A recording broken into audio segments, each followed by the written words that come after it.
All right, so we are live. It is a Sunday night here, and that is Casey Thompson over to my side, and I am your host tonight, Sheik Kevin Al Kelly.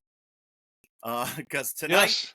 we're going to talk about Saudi Arabia purchasing WrestleMania from the WWE, and we'll give you the good, the bad, and the ominous. Dun, dun, dun. Could this be the Isn't there a sign? wrestling book called The Good, Bad, and Ugly?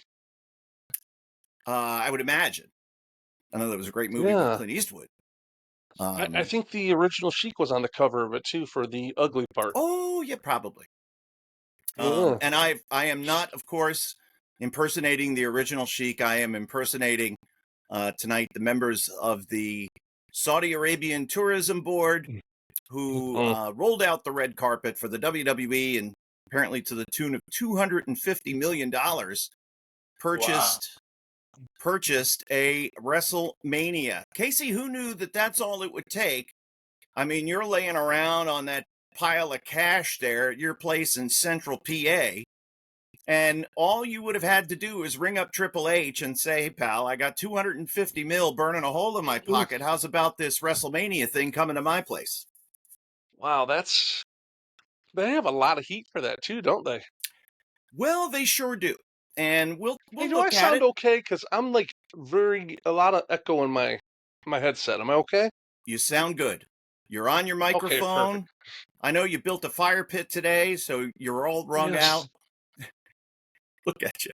Yes, I am. I did a podcast before this, so What, are you stepping out on me? Well, I do it to promote and build our show. Okay. All right. We're on the road to 1,000.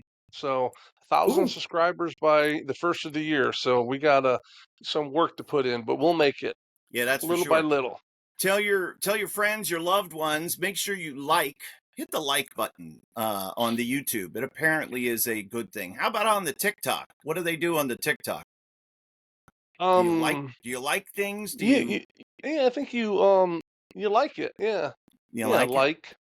Yeah, it's weird is I think this is a common thing for all YouTubers or us social media content providers that you're we a are content now. provider now. Look at you.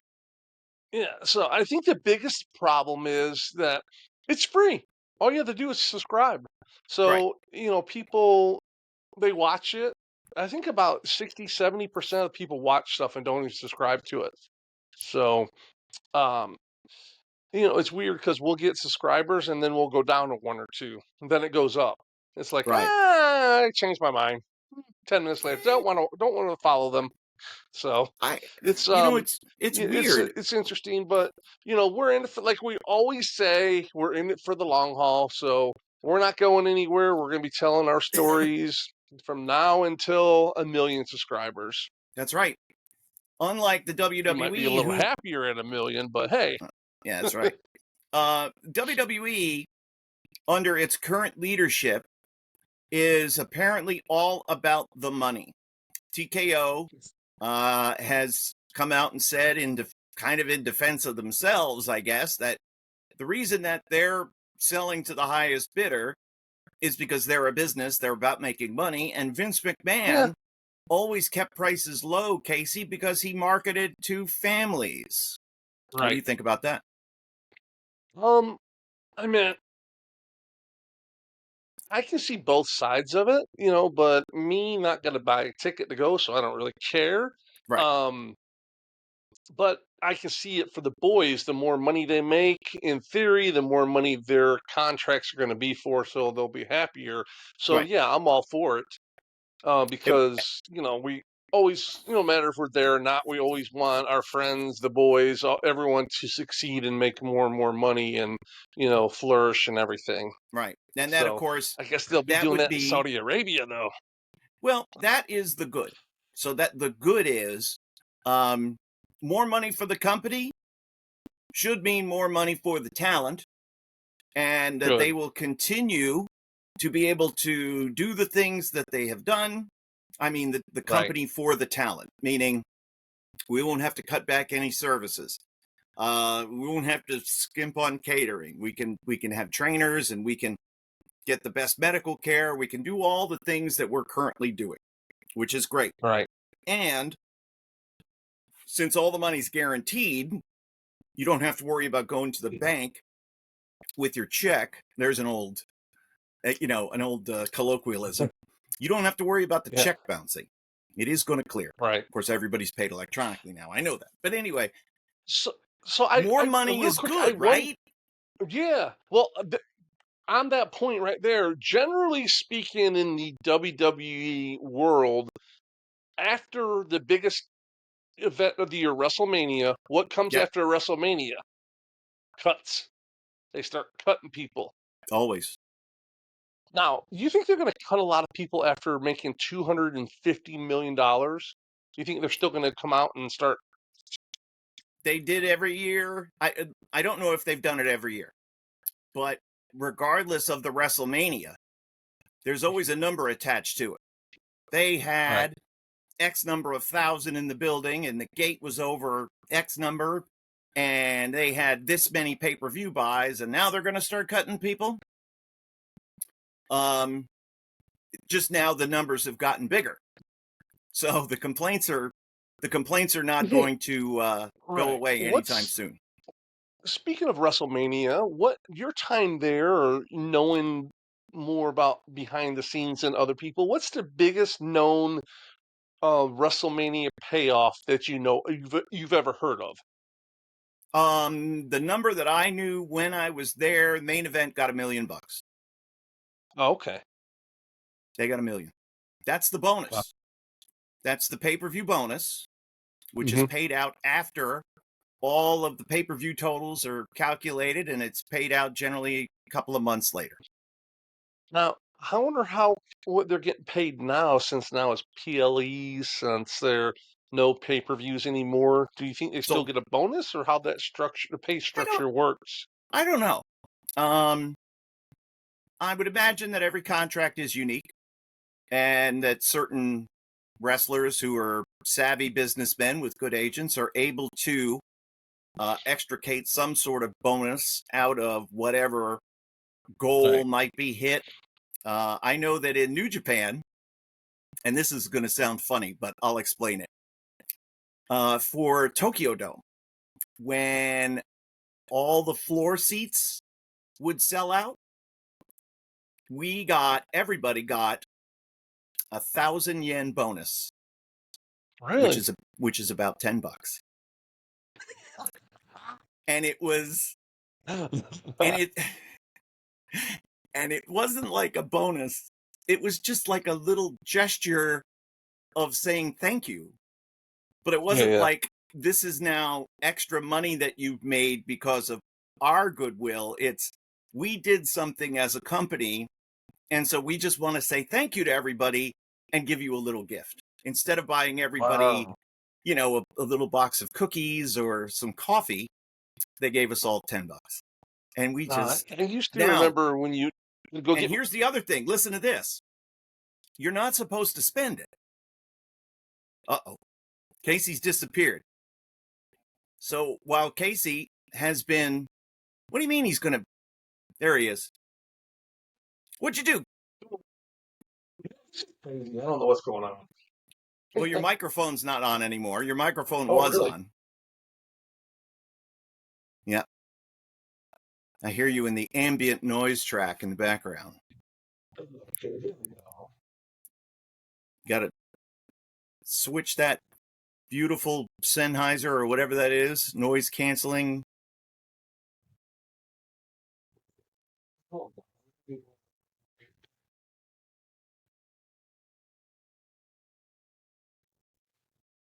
going to leave and come back in.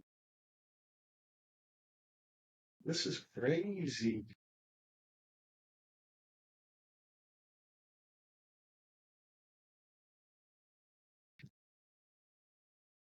Home. Mike is temporarily on. Mike is temporarily. Bye-bye.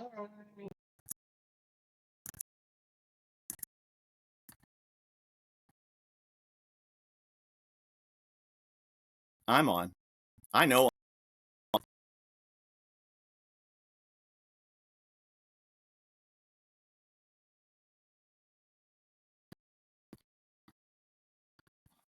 So while Casey's gone, I can talk, but I can talk apparently if I hold the space bar down.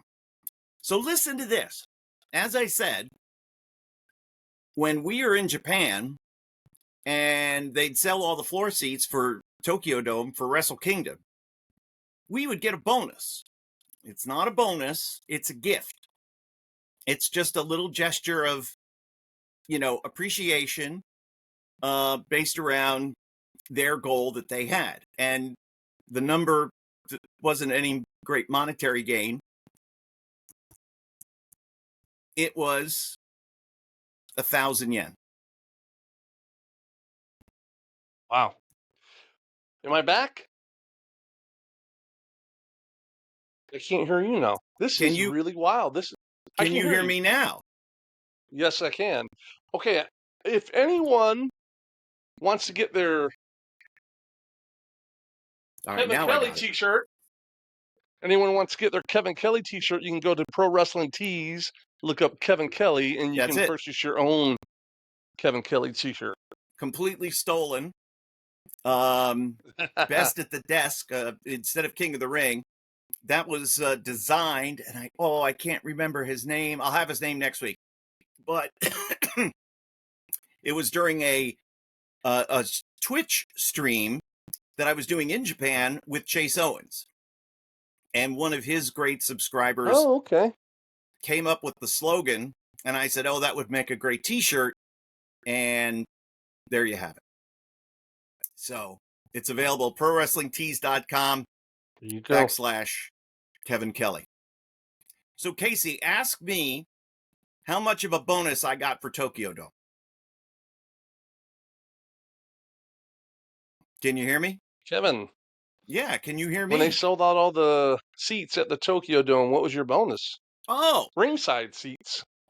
All the floor seats sold out. And we got a bonus. Everybody, every single person, including staff, got an envelope. And inside of it was 1,000 yen, which is equivalent to $10. Wow, 1,000. Now, here's the thing. Can you eat for 1,000 yen there? You could go get a reasonably priced bowl of ramen. You could get a couple of Starbucks coffees. You could get a nice little pastry treat from one of the many. They have a lot of bakeries. You would probably need to throw in a couple of hundred. McDonald's Happy Meal though. Yeah, you could eat McDonald's.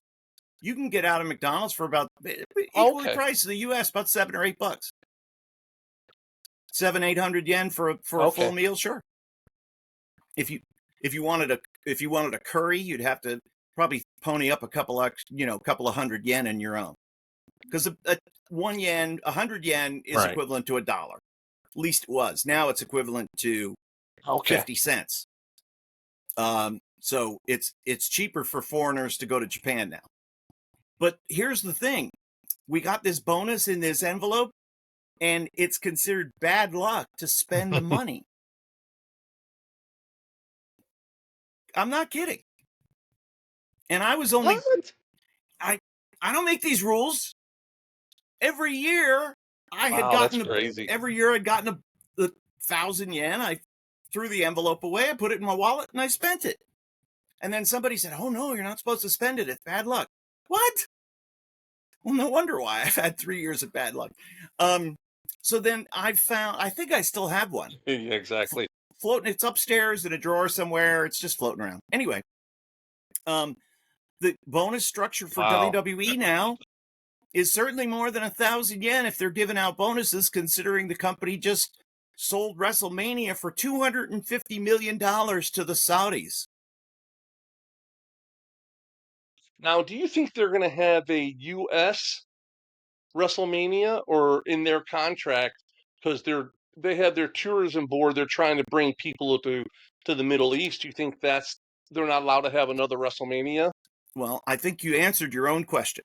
And I would say, sure, they would try to have their own WrestleMania. Of course, they're gonna sell WrestleMania as often as they can. but maybe there is an exclusivity clause tied to the money that they're getting from the Saudi Arabian Tourism Board, related to, exclusivity. And this is the one and only WrestleMania coming up in 2 years. And the only way to see it live is to fly to Riyadh and be part of the event. That could very well be the case. Wow. So, yeah. And now, don't the ladies have to wear certain attire? Have to be fully covered? I'm not so sure. I don't know what the rules are. See, so the good is... Oh, really? Hey, good, money. Money is good. Capitalism works. You sell it for the highest price. Yes, that's what business is. And it's good. But now here's the bad. What are the fans going to do? Now, I want to go back to the Vince point I made earlier on.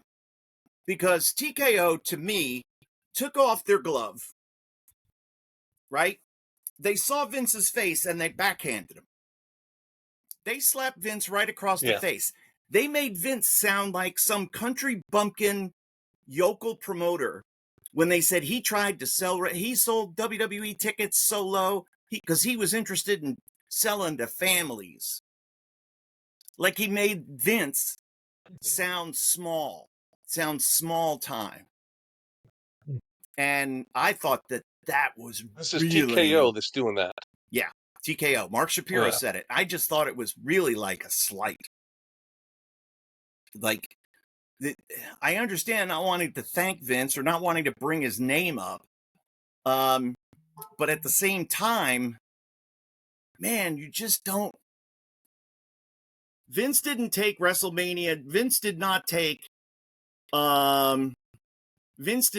wrestling from the smoke-filled, dingy arenas and bring it to the bright lights and big cities of Madison Square Garden, New York. It was already there. They were already running the biggest arenas: Boston Garden, Madison Square Garden, Pittsburgh Civic Arena, Spectrum, Cap Center, Landover, Maryland, Philly Spectrum. They were running all the big buildings. So let's not. Yeah. Revisionist history has always been a strong suit of the WWE. But in this case, that's a damn insult to Vince, I think. And I think they're trying to demean him to get themselves over. And that's what I wanted to say about that. That, to me, is one of the bad things. Don't take a dump on Vince to get yourself over, to somehow justify what could be a controversial decision to some. Now, the question that you raised, Casey, is a good one. What the heck are the fans going to do to go to Saudi Arabia? Are the women going to have to wear veils? What are the rules? Are they allowed to drive the rental car? What do you do? I don't know anything about traveling to Saudi Arabia. What do you know? Yeah. I don't know. That's what I know. So Saudi Arabia, I'm not really sure. I had a friend who was just in Dubai. Yeah. And was texting me pictures from over there, and he was telling me that, I see, you see any cops with Lamborghinis? He's like, no, I saw some cop cars at Porsche 911s though. Ooh. Yeah, apparently everybody is very well funded over there. We do apologize if there is a little bit of static. Southern Joe bringing that up. It's a little. It's something a little crazy tonight. A little crackly. But all right. So let me ask you this: in the world of wrestling that you and I came from, you believed nothing that you heard. You believed nothing you heard, and only half of what you saw. Right.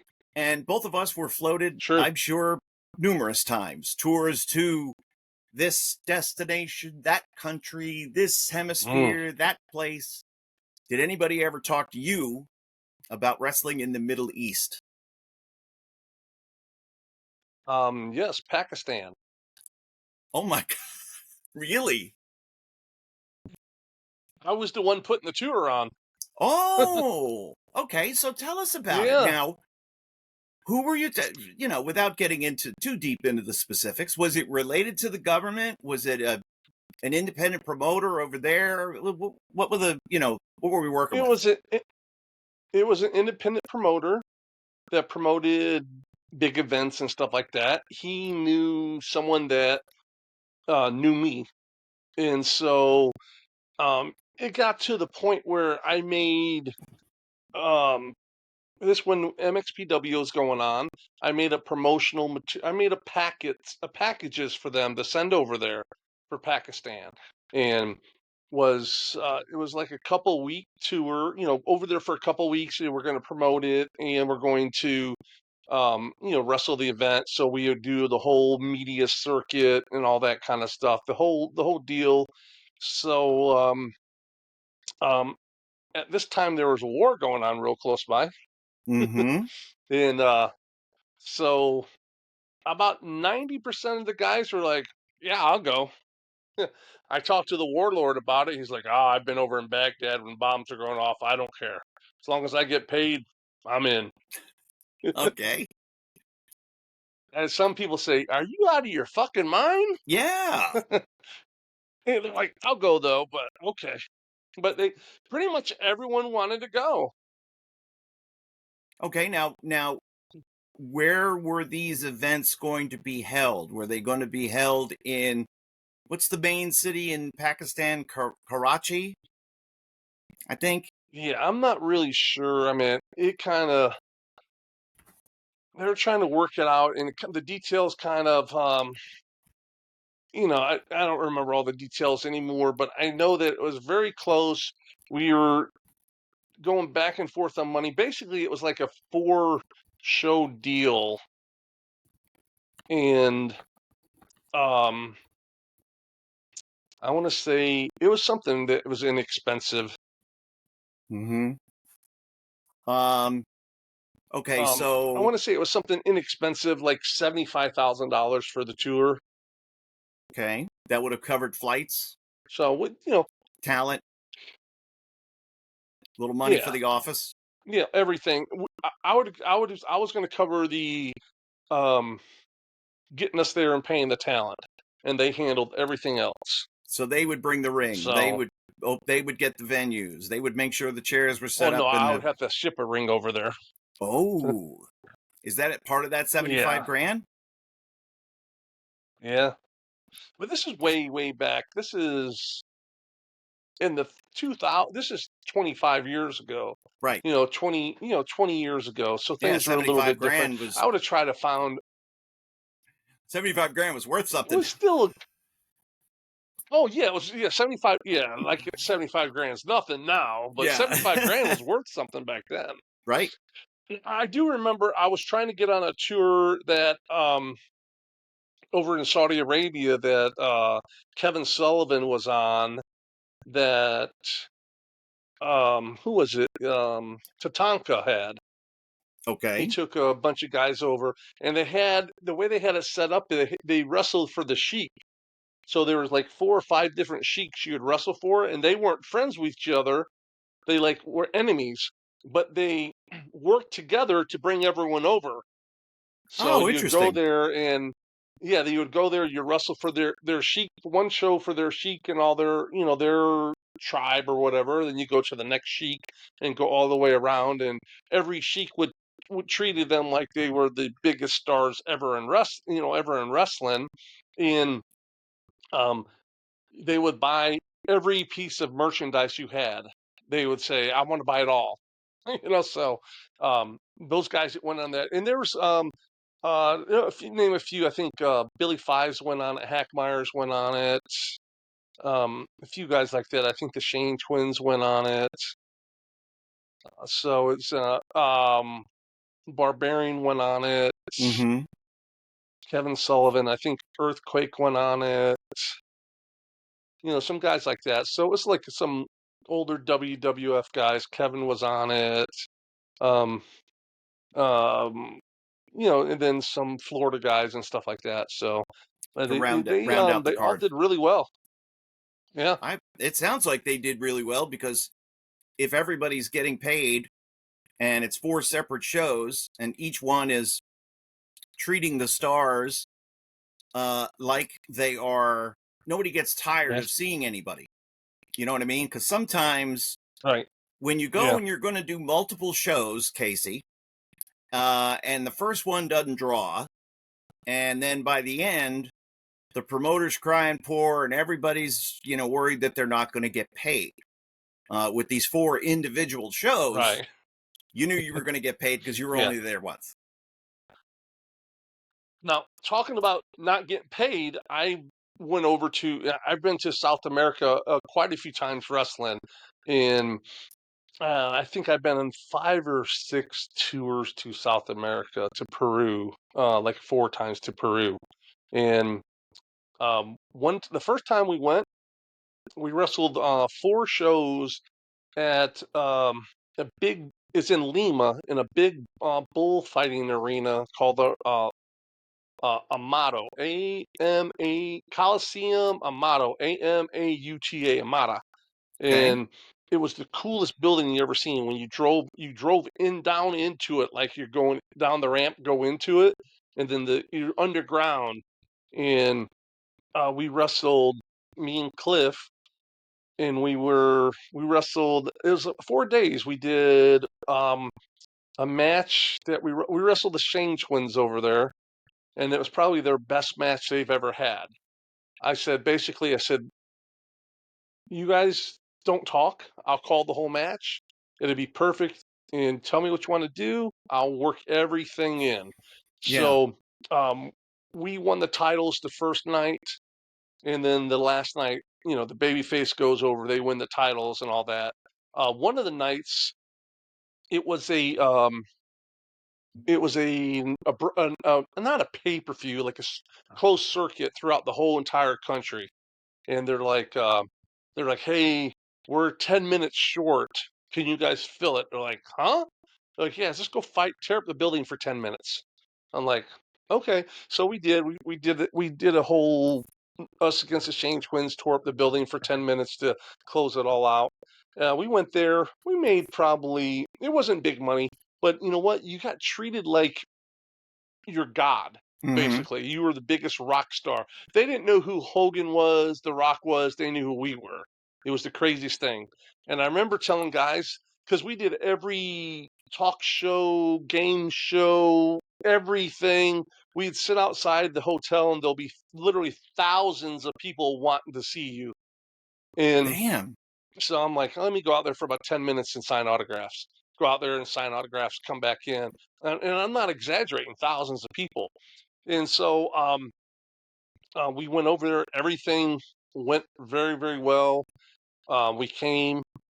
Of course, you know how the boys are. The boys get a hold of it. They screw up. They fuck up everything, and it ruins it for Always. everyone. Boys ruin it for the boys. So this one group decided to go on their own and away from the people who did it. And so now we're on another tour where there's two groups there. So we're with the original promoter, and so we're in Lima for 2 days. We're up in down in Arequipa, and then we go all the way in the mountains to Huancayo. And this was we were on the way back from Huancayo when we heard about Owen Hart dying. And Ah. at the same time that happened, and I don't know if you remember this name or not, a Tampa guy that Steve Kern trained named You Love It. Yeah, of course. He died over there in Peru. Yeah. Oh. He had an overdose. So I remember we weren't even there when it happened. We came in um, a couple hours later, and Kern was in the hallways like, "Hey, man, um, he's like, hey, they're coming in here, and they're gonna. If you guys got anything in your rooms or anything, get rid of it because they're gonna search everything." Because basically what happened, he went there early. He you have to realize everything's 24-hour pharmacies, no prescriptions needed. Right. So they're on every painkiller, muscle relaxer, you know the deal, you know the gimmick. And Oh, of yes. course now they're over there, and everyone's getting steroids and stuff like that, right? So the guy was on liquid clenbuterol, and taking pills, and his heart exploded, and his body expanded like 4 times its size inside the stall at one of the restaurants over there, bathroom stall. Yeah, he was a really good guy, man. It's just unfortunate, and so Steve hauled ass during the middle of the night. He's like, I'm out of here. He left all the boys and said, he was gone. Mm-hmm. And they came in, the federal police, they wanted our passports. And I'm like, no, you want my passport? I said, you have a picture of it right there. I'm Mm-hmm. like, I see it. Why do you need my passport? You're not getting my passport. I said, I'm going to go to the American consulate. And so they're like, and I slipped out and I said, I don't know about you guys, but I'm catching a flight out of here now. I suggest you guys go too. So, um, everyone was treated like major stars there, like the biggest thing. Like paparazzi were following us around. They'd have I'd see paparazzi take a picture of us. The next day there's posters of it. I'm like, oh hey, let me buy that poster of me myself. You know, that they stole the picture of and everything. It was the Yeah, craziest thing. but let me So, ask you this now. So the um, cops come in, the federal police come in, but you guys are considered like stars. So is it front page yeah, news that American wrestler oh, dies on tour? huge front Wow. page news. They said, go to your rooms, don't go out, don't do nothing. One of the guys, he wrestled, I think of the name Postman. One of Kern's guys he trained. He went out, he got arrested for getting some hookers and some coke. And I was already on the plane gone, right? Yep. So the promoters paid extra money and everything to get them um breaking any laws or cussed. Ooh, yeah. Hang on. Hang Um on. We'll talk about this. It's a very good question. Did you ever see any talent break any laws? Well, we're just talking about that. Or how about any local customs because of them not knowing? Well, yes, Casey, yeah, talking about the I'll tell a postman story. and not about he wasn't from the So, USPS, apparently, yeah. So he gets arrested for because he always buying drugs delivers. and a prostitute, right? Yeah. Yeah. The promoter bought himself out. Meanwhile, myself, I'm already on a flight coming home, right? Well, I find out from people because I'm like, why is no one talk? I met a lot of people, stuff like that. Why does no one talk to me or anything, right? From Yeah. over there. Well, come to find out, the I was one of the top guys over there, and my picture was in their the newspaper stock photos. So basically, they took my picture saying, and they called us gladiators. Gladiator arrested for cocaine and prostitution with my picture on Oh no. it. So we go back, 3 years later, and there's a big press conference. You remember Kevin Donofrio, Cyborg? Yeah. Yeah, big jack guy, like a Goldberg looking guy, right? He owned a bunch of gyms in like Tampa area, and he called me. He's like, "Hey, man," he says, "I'll guarantee your money." He was well off and everything. He did fine. He says, "I guarantee your money." He says, "If you know, the promoter bails on you, I'll pay you within a week of getting back. I'll send you a check from my gym." I'm like, "Yeah, no problem." He's a man of his word, always has been. He's a good guy. He's the Mm-hmm. shits in the ring, but he's a good guy. And I had to wrestle him too, right? I So we love have a it. big press By the way, conference. so many great wrestling stories are nice guy shits in the ring. Nice guy could work a link. I love those stories. They work for every time. Yeah, Okay. So you're going to be leading yeah, Cyborg he through is the these shits. matches, and he's guaranteed you your money for this tour. 3 years after you were accused of buying cocaine and hookers erroneously because your picture Yes. was the stock photo they used. So What could go wrong? we're in this whole thing. We got, all these big guys are over there. The Shane twins, all jack guys. Kevin, Cyborg, Jack, and all that. I was a big guy. I was, but I wasn't like you see. I wasn't as obvious as those other guys, right? So we're all sitting there, and the first question out of the press conference was like, dressed to me, and they're like, "Oh, we have a question.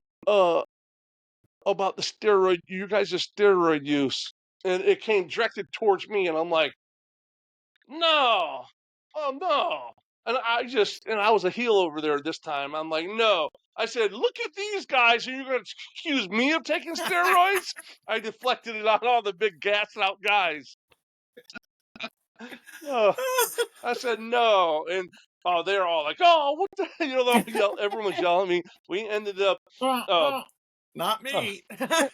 we ended up, um, we ended up big schmaz and tearing up the place. And I took one of the reporters and grabbed him by his neck and held him up in the air and and grabbed him and everything. And I didn't get in trouble over there like a David Schultz would, but yeah, it was funny because it was. I told guys, I said, listen, guys, enjoy this while it lasts, because as soon as you get off that plane in Miami, you're back to being a nobody. Okay, so don't let it go to your head. Don't think you're some big star. Don't think that your WWF's going to be calling you, because they're not. Because that's not how it works. I said, you're going to get off the plane and no one's going to know who you are. Because I remember the second time I was there, I know I'm going back and forth, but these things are all just pumping in my I head. love it. Me and Billy Pfizer at a club one night, right? And we're at they call them discos over there, and we're talking to some girls, and yeah, they're okay. And so, um, she's like, "Oh, you very famous." I said, "Oh, no, no, I'm part of the Gladiators." She's like, "No, no, no, you are very famous. Everyone knows you." Because remember, I said that whole show was closed circuited the first time, and I took a guitar and hit one of the Shane twins over the head with it. They wanted to use a guitar, so I filled it Yeah. full of baby powder and I fucking whacked the shit out of them with it. Thing exploded and all that. I said, me? She's like, yeah. I said, oh. I said, well, Billy, I said, I don't know about you, but if I'm famous, I said, I'm moving up the pecking order here. I'm getting some hotter girls. So I said, I went to the bathroom. I said, you want to go to the bathroom? He's like, sure. Literally, swear to God, it's like it clicked. I came out of the bathroom and people were like, oh, can you take a photo? Photo? For such a um poor country, everyone had a camera, Yeah. you know? So I'm like, yeah, yeah. And all their boyfriends are taking the pictures. And I'm like, yeah, hey. So, all getting a lot of heat and everything. So I'm like, oh, okay, I didn't know. And I have there's tons of pictures of me on the newspaper and stuff like that. And I was actually telling my brother, because he's going on a missions trip to Arequipa, Peru.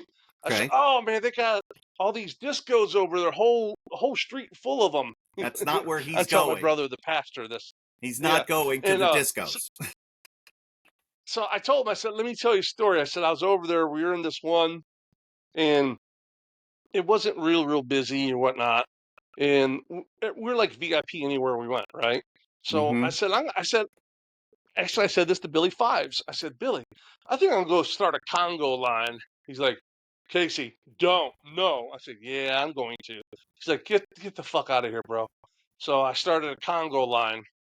Next thing you know, I go out the front door. I go down a couple clubs. I go in another one. I'm like, oh, they're with me. And there's like 150 people in the line, the Congo line, all dancing from one club to the next club. And he's like, That's I've nice. never seen anything like that in my life. Yeah, so it was crazy. It was fun. Um, I would have went over there just for the experience. The money wasn't an issue to me.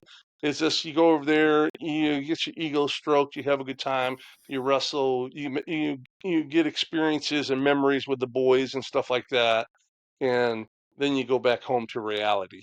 I I But to I answer a question, did we ever see any talent break any laws? Yes. For mm-hmm. customs, um, I can tell you this: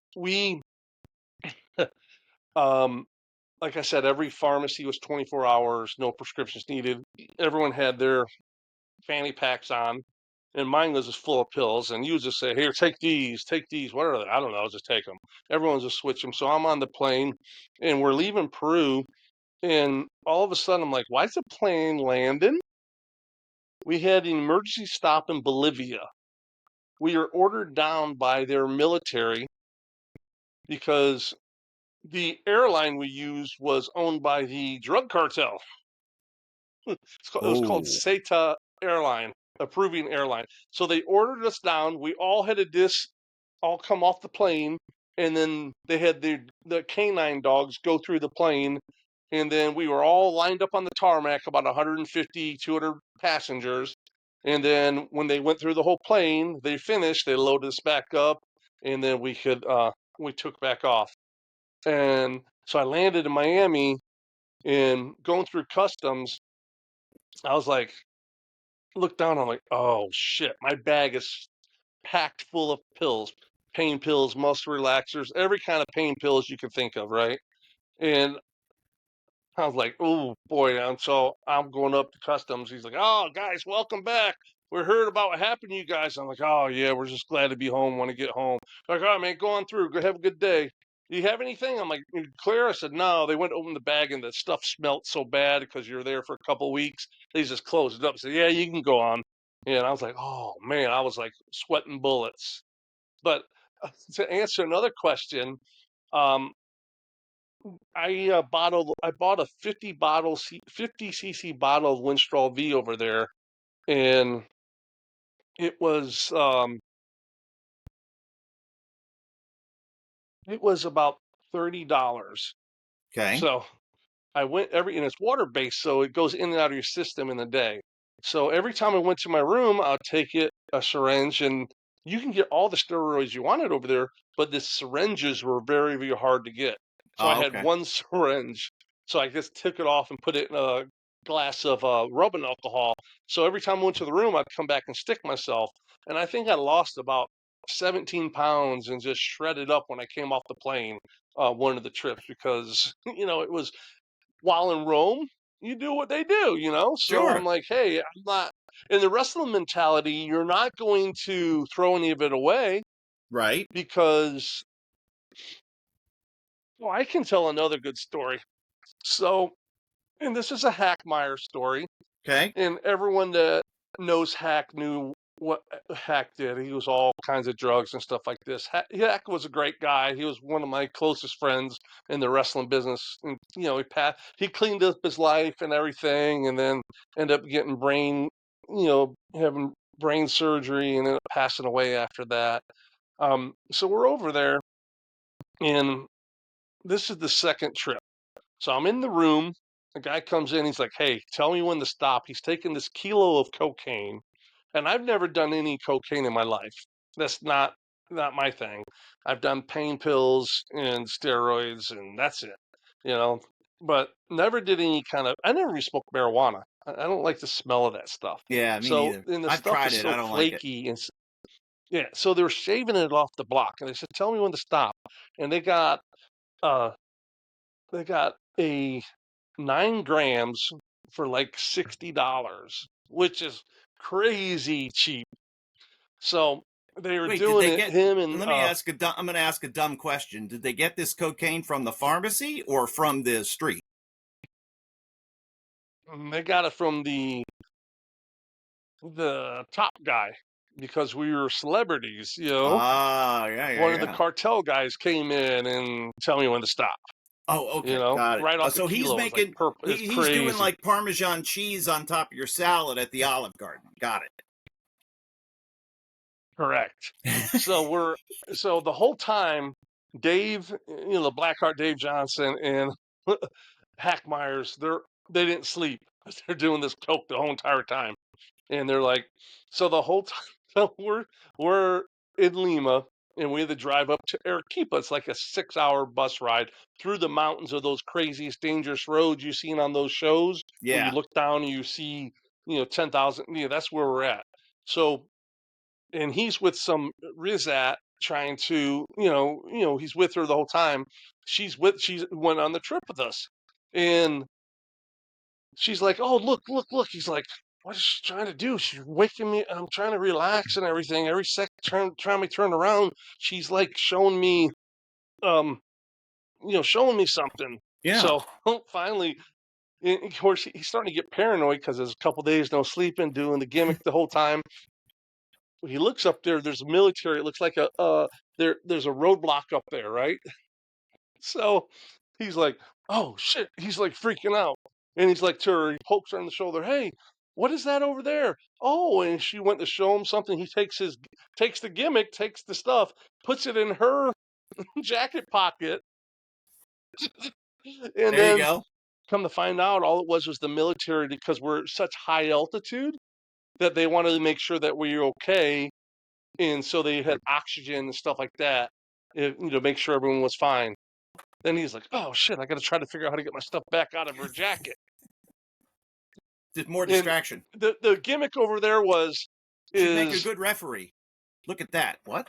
yeah, yeah, exactly, yeah. This is the The best gimmick show. over there was Out of is every episode that we've done, this is the best one. We've had everything.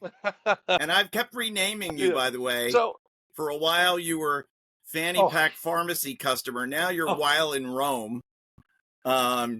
I've changed it up 4 or 5 times. I wrote earlier that you were not the guy, not the not the Peruvian arrested guy. So yeah. yeah, exactly. The gimmick was the promoters. They had a big 2 liter of water with cocoa leaves in it Okay. for the altitude, and they give us this lemon candy. Like, what is that? Is this a lemon candy? Oh, altitude. Like, okay. I didn't drink the cocaine 2 liter water, but all the other guys did. But I was like, yeah. So that was a crazy trip. And then on the way back, like I said before, that's when we found out Owen died and Kern fucking skedaddled out really fast. He dropped Gosh. them like they were like a bad habit. And they're all his kids he trained. Oh, nice. Perfect. He's like, whoop, I'm out of Um, here. and the only So story that I could tell, of course, from my time with WWF was Vader. And it's a very famous story, but I'm sure there are some of yeah. you that don't know it. But in 1996, there was a tour of Kuwait, and of course, just like every other time, you go to a foreign country, you're a celebrity, you're a star, and you're on news, talk, whatever, TV shows, and you're Yep. supposed to act accordingly. Well, The Undertaker and Vader are both on this news program, and the news reporter asks, basically if wrestling is fake. And I think The Undertaker was able to just blow the question off and, move on. But Vader got enraged and was super insulted, then got angry, and then basically assaulted the host. Well, now this has become an international incident because he's in a foreign country. He's assaulted a member of the media, which is, I guess, kind of like he's like almost like an offshoot of the government, let's say, because maybe it's government controlled television, whatever it was. It wasn't When just you're in simple. Iraq. Yeah, it wasn't just like simple assault. It wasn't like Hogan putting the shoot sleeper on Richard Belzer and having him pass out. This Right. is a bad thing. And Vader gets put in jail. Where they still had they had the firing squad and everything. Oh yeah. Yeah, they would Yeah, you it's not like steal our judicial system where you have appeals and stuff like that. Into you go over there and you see them, they find you guilty, and they sentence you and carry out that sentence all at the same time. right. And yeah, judge, jury, executioner all in one. And so what you wound up with Yeah. now is a huge international incident for a company that isn't too fond of Vader to begin with. And Yeah. now, oh no, it's early 97. Early 97. So the bloom is off the rose of Vader at this point, and everybody's tired of it. And so there was some thought, do we just leave him there? Do we not go and get him out of jail? Let him pay for his sins, whatever they would be. I'm sure everyone was on that one. There were a couple of hands that went up for that. Then it was, let's use whatever capital and goodwill we have to extricate ourselves from this situation and get Leon out of jail. And that's what happened. Now, Leon, of course, was punished greatly by the WWF at the time. I never knew what guys were fined, but I have a feeling that there were fines out the ass for this because it cost a lot of money, I'm sure, to get him out of jail in Kuwait. And Casey, it's not like anecdotal because this is on live television and they could see it. Right. And it's not like, oh, I didn't mean that. I didn't say it that way. Yeah, this is you where you're goozling the guy. At least with you in Peru. Exactly. Was everybody kind of in on it, or would they think wrestling was real? Like, did you have to pat the guy on the ass and give him the wink after you held him up in the air choking him? Oh no, they're just terrified. They were okay. That's fine. No, it is Peru. Oh, they're just terrified. Yeah, good. Yeah. And everything was fine. We kind of like Japan. It was crazy. Yeah. Yeah. Exactly. In that same press conference, they asked me. I think they set me up. The media. They asked me what I thought about Peruvian wrestling, and of course, I'm gonna heel on them. So I'm like, Peruvian. Everyone in Peru is little, right? Mm-hmm.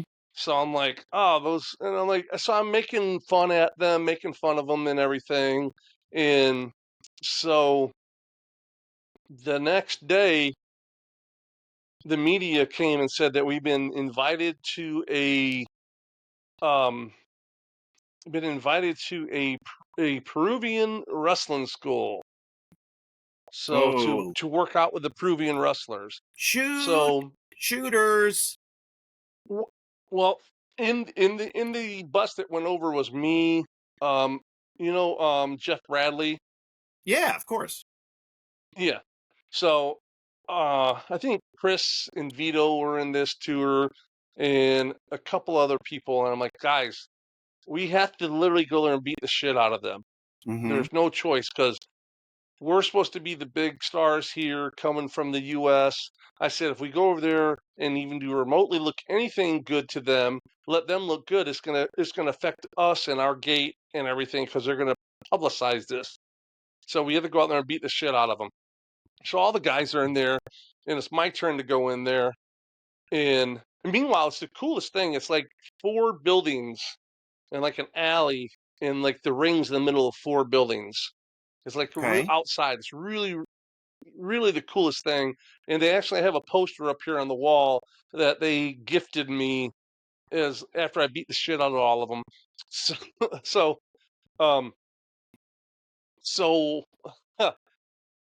my turn to get into the ring. Agreed. Thank you. Yes, he is. We know who that is. Our friend, our great guest in the past. So, it's my turn to go out there, and they're like, "Hold on!" They bring out a guy to wrestle me, and it happens to be the biggest Peruvian in the world. I think he's like 6'5", 350 pounds, and I'm like, "Oh, fuck." So I just literally beat the shit out of him, and luckily he didn't try to fight back or anything. And I sold everything. And I actually found YouTube footage from the news of it. And their big guy is a Spider-Man guy. And he was doing this when we were there. He was propelling down from one of the buildings. He got caught and fell and hung upside down. It was like, ah! Oh my God. It was the funniest. It was the funny. I'm gonna send you the links for the YouTube for you to watch it. It's the funniest thing I've ever seen. Make sure you put that link in the comments. But it shows us wrestling and beating the guys up and everything too. Put it in the YouTube file as well. Put it down in the description. I'll put it in the comments for everyone to see it. How about okay, so were these guys trained at all? Were they? Well, they were trained by a Bolivian wrestler. Yeah, they were trained to wrestle and everything. And I was like, guys, we had to beat the shit out of them. Jeff Bradley had no problem with it. I think Vito and Chris, Vito especially, worked with them a little bit, all that. But me, Jeff, and guys like that, we literally just beat the shit and squashed them all. Just shot on all of them. Oh, Yeah, so of course, that was great. I'm Sheik Kevin Al-K Lee, and tonight we're talking about. We started talking about Saudi Arabia and the deal with the WWE, and have sidebarred into some Yeah. glorious stories from Casey's tour Oh, of the world, mostly South America. what are you talking about? This is in our show notes. This is in the show notes. But this is Yeah, we don't awesome. have no notes. Trust me, guys. So, and as far as Ugh. what this is going to be, and what the fans could potentially deal with, I don't know. Ralph enjoys you. Ralph says that's the Casey I know. Me too. We don't know what you're going to deal with, but obviously what you're going to have to do first is get your passport. Second, you're going to have to learn the rules. And that means totally and completely know the rules. You cannot go over there and plead ignorance, okay? Because the anticipation is that you're going to go there to watch the event. And yeah, the tourism board, and in cooperation with the WWE, is bringing WrestleMania there, but they're not bringing you there. They want you to spend your money in Saudi Arabia, but it's up to you to behave yourself and not be dumb. Yeah. So learn everything before you go. And if that means I can't bring my vape, I can't bring my stash, I can't I got to cover up my tattoos, whatever the rules are, you have to abide by Why those are you rules. thinking that wrestling fans have drug habits and bring their marijuana? You're stereotyping them. Come on. All right. With your Bibles, with your your rosary beads, all of that. Got to make sure what you're doing. And when you go to Japan, for example, how many people they expect to draw? I don't know. Well, they're gonna have. It's going to be in a huge stadium, so you got to figure 100,000. Yeah. And then if they get 10 or 20,000 people traveling, what's the economic impact for that for tourism? I'm sure that they could get. There may be some deals on tours. There might be some. You might be able to go and do this really inexpensively. I don't know. And there are some people that travel to WrestleMania every year. Maybe some of our foreign listeners might know, has Saudi Arabia ever hosted the World Cup? Because that would be a good comparison. Did they have See the what World kind of Cup? people they'd get. Didn't they just have the World Cup a couple of years ago? In Saudi? I think so. Or no, it was Qatar. I'm sure someone. I know it was the Middle East because Okay, they had to change. They had to change the times of the games because of the oppressive heat of the day. It would have killed people.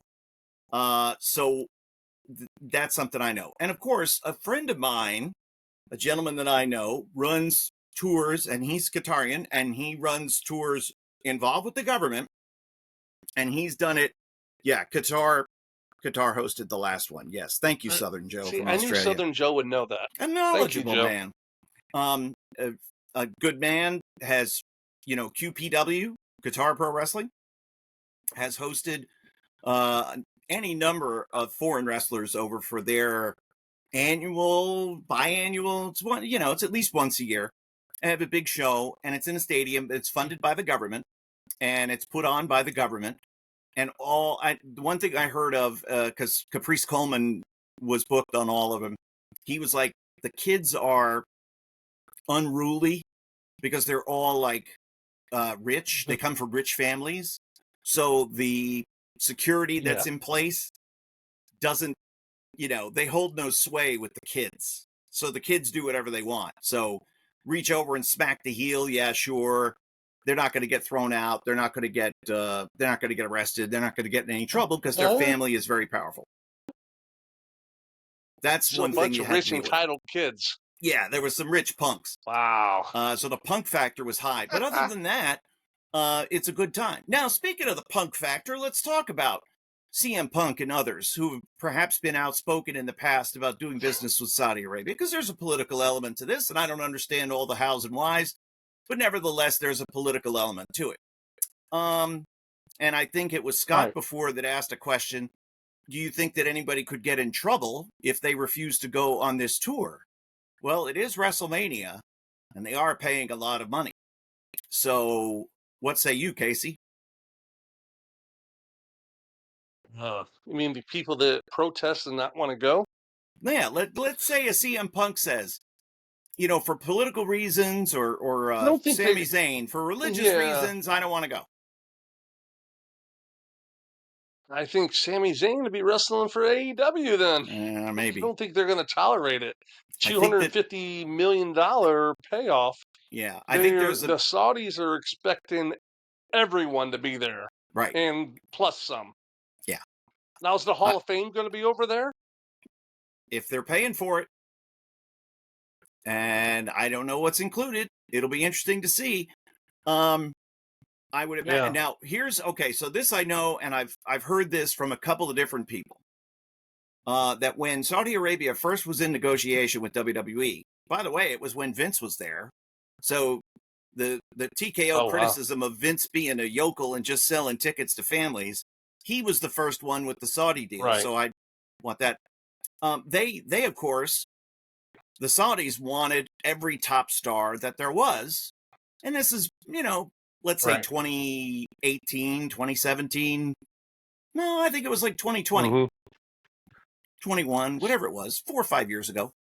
Oh, we would like to have the Ultimate Warrior. I had to tell them that the Ultimate Warrior was dead. They didn't know. So that's the element that they're working with. Yeah, they wanted Ultimate Warrior to wrestle. Yeah. Sorry, he ain't making this one. But that's the level of engagement, of involvement that they want. Okay? They paid for matches with Triple H and Shawn Michaels, Kane, The Undertaker, Goldberg. I mean, this is the kind of dough that they're shelling out. And this is WrestleMania. Let me ask you this. Right. My experience from going anywhere overseas in the world, and maybe from your experience with Japan, this might be the same. Like in South America and stuff like that, they were really, really far behind on the times. Like the music was different and stuff like that. I wonder if that's why they're talking about guys like Triple H that's no longer active in the ring and people like that, Shawn Michaels and all that, because that's what, they're not up with the current stuff because they're a little bit behind the curve, shall we say. Even in today's world that exists, AEW airs in Japan on New Japan World. It's a great way for the partnership for AEW to get exposure with the Japanese fans. It's geo-blocked, so only the fans in Japan can see it on World. But even for that, they're like 2 weeks behind.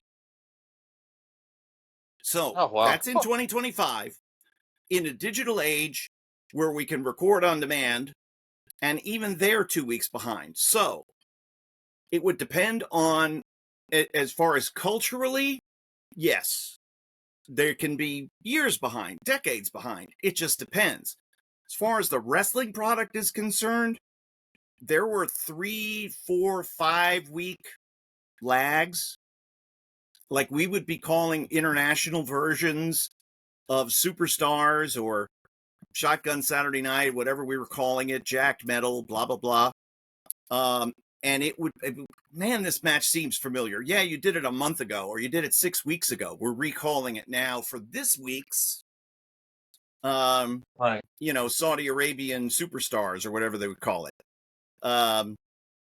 And it would air on WCW got a lot of syndicated. And all of these foreign TV deals they had that you hear about. Syndicated stuff. Like, there's some matches I've never even seen because they went straight overseas. Yeah. They didn't even show in the U.S. There was one time, and I didn't see it, but Tommy Carlucci. Oh, no, I did see it. And Tommy Carlucci told me what happened. The great longtime producer of WWF International was his. He was in charge of International, and he was just pulling his hair out every week. A young production assistant putting the show together, gets the show to timeout and lays everything in. And this is, they were still on tape. So it was tape to tape. And Vader entrance, Superstars match. All right, Vader's on his way to the ring. We'll be back. And then they come back, and we're back on WWF Superstars. And here comes Vader. Entrance, same entrance. Whoops. Quality control wasn't quite the same on the foreign versions of the show. So that meant a big fix and a whole big thing. Yeah. But anyway, so there would be long lags. Now, if you go, and I started to talk about this earlier, if you go to Japan, tattoos are not a thing. If you want to go to the gym and you got tats, you have to cover yourself up. So Jay Briscoe, God rest his soul, you knew all the tattoos that he had. He had to go and be like in a turtleneck, long sleeve gloves, long pants, just to be able to go to the gym. They talk about the onsen, the hot springs, the spa, you sit in the hot water. You can't go in those if you've got tattoos. So there's rules and regs everywhere. Wow. And Japan is a tight-ass country, but they're not going to throw you in jail for that. They'll politely ask you to leave. Right.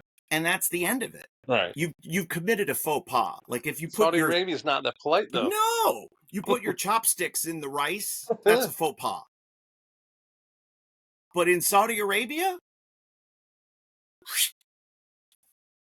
Off with his head? I don't know. Wow. This is going to be exciting to see. Yeah. And we know the boys being the boys. Remember a few years ago that the plane got held up and there was a lot of conjecture as to what led to the WWE superstars not being able to depart after an early Saudi Arabia show. Did Vince try to hold them up for money? Was there some sort of back and forth about final payment?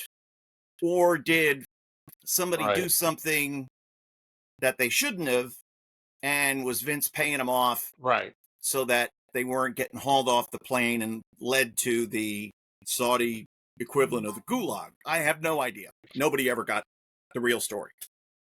But hey, imagine this. All the independent shows that have so many, the WrestleMania week, it's gone. Well, listen to this. So I was going to bring that up. Now, of course, one of the big, additions every year for that WrestleMania is fans from all over the world will not only get to see WrestleMania, but they'll also get to see a whole garden variety of independent promotions from all over, all at once. And they'll wrestle in bars and outdoor venues and smaller arenas, gyms, whatever they can get in nearby. And they will wrestle. There'll be shows around the clock. There's been shows that started at midnight, 2 a.m. It doesn't matter. And fans come out to see it because it's part of the thing. They all draw pretty well, don't they? They all draw pretty well. And the boys make good money because fans are there and they got money. And they're like, hey, I've watched your stuff. Let me buy your T-shirt because I support you. So it's a great financial deal for the boys. It's exposure for the companies, and it's value-added entertainment while the people are there anyway. Okay, so now what do we do about Saudi Arabia? Well, WrestleCon has already said that they're not going. Michael Del Vecchio, oh gosh, I can't remember his freaking name. They're not going because it's too much money. Yeah. But that GCW, Brett Lauderdale, said that he had local promoters reach out to him about running GCW shows over there. So that might happen. Wow. But now those are the guys you're going to watch out for. That's going to get in a lot of trouble. Is all the independent guys going to? If they have independent shows in Saudi Arabia, those boys are going to fuck up and they're going to get Could fans get beheaded for anti-Saudi chants during Mania? I don't know. Scott, that's an extreme example, but it's something that you've got to consider before you make a decision to go over there. You've got to zip your lip because you're not in America anymore. This isn't Kansas, Toto. And you got to know what the rules are before you freaking leave your house. But yeah, what if we curse? Wow. What if we chant bullshit, bullshit? I don't know. Are we going to get pulled out of our seat? I have no idea. I want to touch on this and not get too deep in the weeds about it because I don't know everything that there is to know about this, but it's a fear that I have. So we talked about the good, the bad, and now the ominous with WrestleMania going to Saudi Arabia. So there have been businesses that have had great success in various industries, products, whatever. And in an effort to expand, they need capital. We can expand if we build a new factory. We can build a factory if we get investment from a hedge fund. And the hedge fund invests money in that company. They own a piece of it. Well, there's been more than one company who has seen the hedge fund buy more and more and more of the company. And as the company grows and grows, they come in and start chopping, and just squeezing out every dime of profitability. They're going to make as much money as they can, ruining the company in the process. And then once it's not worth anymore, they leave. They drive up the stock price as high as it can get. They drive its valuation up as high as they can get, and then they bail. And the original owner is left holding the bag, bankrupt, tens of millions of dollars in debt.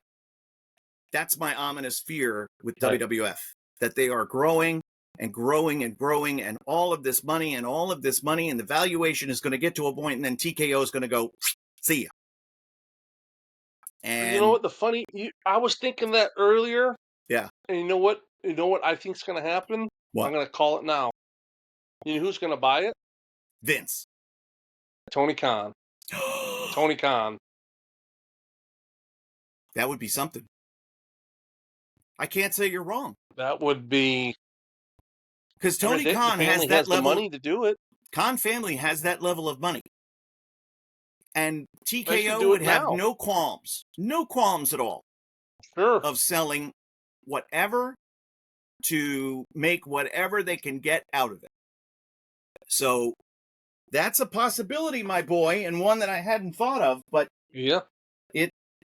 trust me, Vince, as you know, the family, there was always an element of, as long as the business is within the family, everything is going to be okay. No matter how much stock price went up, down, didn't matter, because Vince held like 90% of the voting stock. It was still Vince. Everybody just bought the stock for ha-ha. Now, it's a whole new ballgame. And somebody asked before, it may have been Scott, may have been Joe, I'm not sure, may have been Ralph, may have asked, and they asked, with now Stephanie being the announcement made last night during WrestlePalooza, debut on ESPN, kudos to them, well done, good job. Now Stephanie McMahon is going into the Hall of Fame, the first inductee for the class of 26. And what? Why are you holding your face? I'm holding my face because I've got a bad feeling about this. First inductee case. Okay, back to regular programming. Wow, that's So they were wondering, does this mean that Vince will come back? Hell no, ain't no way. They're not going to let Vince back in. They're telling everybody he's a bumpkin, he's a yokel. No. And Stephanie is right on board right there. On his legal issues? Do we have any legal updates? That seems to be very quiet. I have not heard any legal updates regarding the Janelle Grant case, although there was a Johnny Ace sighting a couple of weeks ago at an independent show in Georgia. And I said here, really? That, I think that maybe it could be the first signs of Vince popping his head up saying, well, scout me some talent, kid. So I know what's going on. Who knows? But when you've got, there we go, Kevin Kelly Esquire. I've changed my name. There you go. Nothing real. There's back and forth with Janelle Grant, her lawyers filing. This one files. Blah blah blah. But nothing has been settled. Nothing has been adjudicated. Nothing has been. Everything is still in process. It's moving along, but the wheels of justice grind slowly. And until that happens, there's another angle to look at it. Okay. Vince is how old? 80? Just turned 80. 80.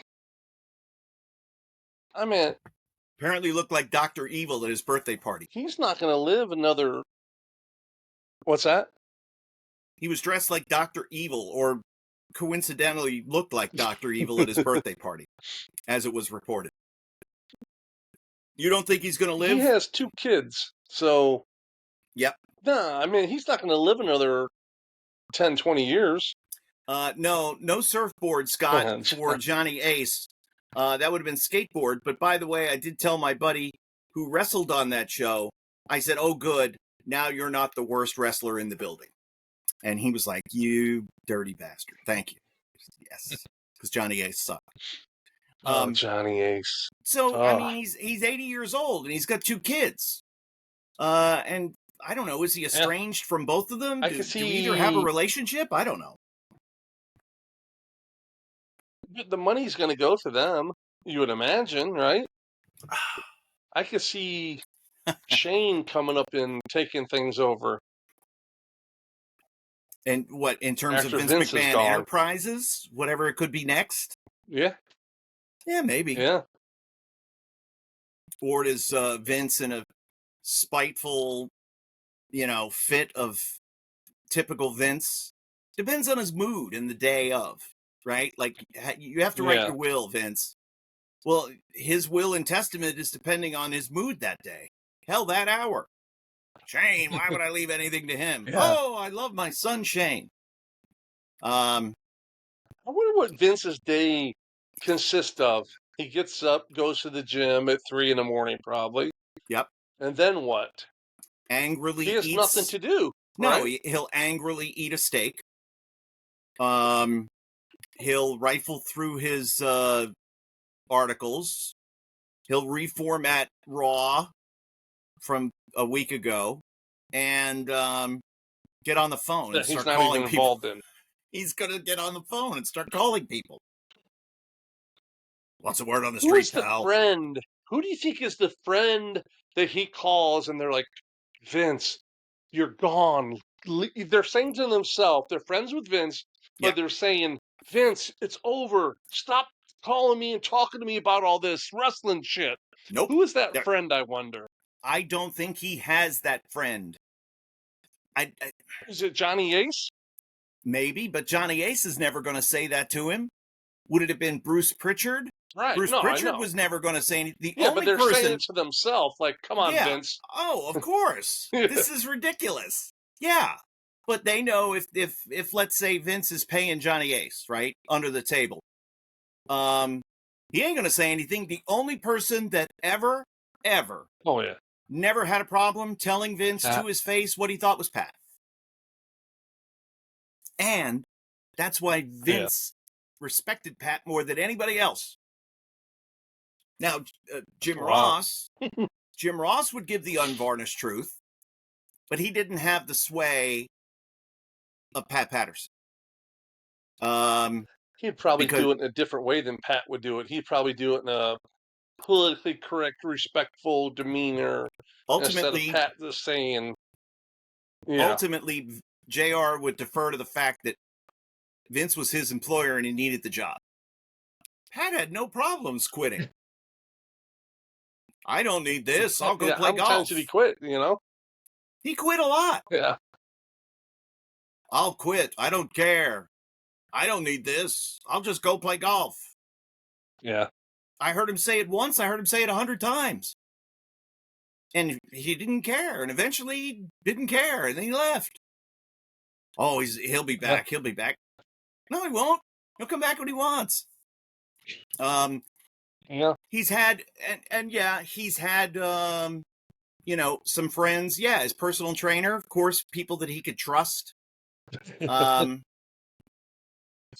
People that are involved in the suit. I don't know.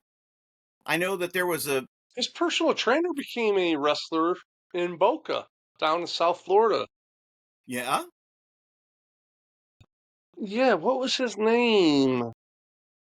Kenny? Kenny Thesens? Or Thesens or something like that? I He don't was know. Vince's trainer and ended up breaking into the business. Oh, He looked jacked, looked like he had the part. I know that there was a Stanford cop for years that was Vince's training partner, and would help him with nutrition and such. But he was a Stanford, Connecticut cop. I forget his name. He was a really nice guy, Right. normal dude, but and he probably could tell Vince a thing or two. But all those guys died off, Casey. Arnie Skoland, Yeah. Monsoon, any of that generation that knew Vince as the, junior, even though he wasn't a junior, but they Vinny called him Jr. junior. Yeah. Yeah. They were Right. gone. And Yeah. as Vince got bigger and bigger, his appetite, shall we say, got bigger and bigger, and everything went off the rails and changed. And I've said this before here on this podcast and others. It's the same thing like Cornette said, like Jim Ross has said. That's not the Vince that we knew. Vince didn't stray from the, he didn't stray from the beam, from the task at hand, which was producing television. We never saw any of that deviant behavior. We You know never what it sounds heard like? about it. Vince got bored. That's why he allegedly did all that stuff. He Yeah. was bored. Because And you then, take someone that is that wealthy, they can get anything they want. right. They do things because they're bored. I have a friend that's wealthy like that, like uber wealthy, Uh-huh. worth billions of dollars, and Golly. he does stuff because he's bored. Can you Why imagine? do you do that? I don't know, because I can. Because you You know? can. Because you can. Yeah. So we've touched on the good, the bad, and the ominous as far as WrestleMania coming up in Saudi Arabia. The NFL is now in bed with Saudi Arabia. There's going to be a flag football league tournament game with retired NFL stars, including Tom Brady, who was there, shaking the hand with the Saudi Arabian Sheik or whoever was in charge of the deal. I gotta So see they're if going I to get can, that. I'm thinking thumbnails already. I'm trying to figure out if I can get a picture of me and you wearing the Sheik things. You read my mind, Casey, because I didn't tell you this, but that was what I envisioned for the thumbnails. Was you and I dressed like Saudi guys? Oh, Yeah. who can do that? Bob Cook, if you're Can you still watching, Photoshop let us me know, looking because he does like everything with. Yeah, and just to Bob does help all kinds of crazy stuff with AI. make Casey look like the I need a Sheik, picture of that. and make me look Yeah. like the woman covered up, because it'll only help. Hey, honey, we're going to WrestleMania. Woohoo! This is great. The dream. Here's your veil. What? Oh, yeah, exactly. just, Your burqa. put your burqa on. Maybe you got to pick out some, get your, what's it, bedazzler for your burqa. That's and what's this? Oh, this is a leash. What do you mean leash? Well, you have to be chained to me at all times. I can't let you get too far away. Exactly. It's just going to be interesting to see how all of this unfolds. And that's in 2 years? Yeah. So I forget where it's going to be this coming year. Okay. I think they said SoFi, and then next year it's going to be in Saudi Arabia. Will there be an American version? Wow. If TKO could sell it, they'll do it. They don't care. Everything's got a price. And there you go. It comes down to if Saudi Arabia contractual lets them do it. Right. Because if it was me paying $250, I wouldn't want any other WrestleMania. Right. You can call it whatever you want, but we're the only WrestleMania. And then, okay, so if WrestleMania goes for $250 next year, what would the Royal Rumble go for? What would SummerSlam go for? How many other events could get sold to the Saudis? Will this become an annual thing with WrestleMania? I don't know. Yeah. I don't know at all. I wonder if Sheik and LL Casey is going to get inducted into the Hall of Fame. I think he would have to, even though he was, wasn't he Italian or Pakistani? He wrestled as Billy White Wolf, and then and then Ken Patera broke his neck, and then he became Sheik Adnan Al Casey, because that was his name. I'm not sure where he's from, but let's say, in theory, can they do something like that? And if there's a Hall of Fame, do they have any say in that? Well, no, because you put Stephanie McMahon in, but if they disagreed, if they didn't like somebody, I don't know. You open up Pandora's box, Casey, and you don't know what's going to pop out. And it isn't always Pandora, as we know. Yeah, well, they get the money, they don't care, I guess, right? Right. It's all about that bottom line. It's all about the base. It's all about the money. It's all about the bottom line for GKO. And that's what we said. We've covered a lot of ground here on this week's episode. And I ask that all of you, I lovingly ask all of you to please subscribe, like these videos, share, subscribe, tell everybody you know, tell people you don't know about the In-Ring Wrestling Podcast, because we're kind of doing this thing. We're on a roll here. We're every week. We're going to stay this way for the foreseeable future, and everything is looking bright. We've crossed the 500 subscriber threshold, and our goal is to get to 1,000 on the road by to the 1,000. On the road to 1,000. That's so right. The sooner that we get there, the bigger goals we can make. Road to 1,000. That's it.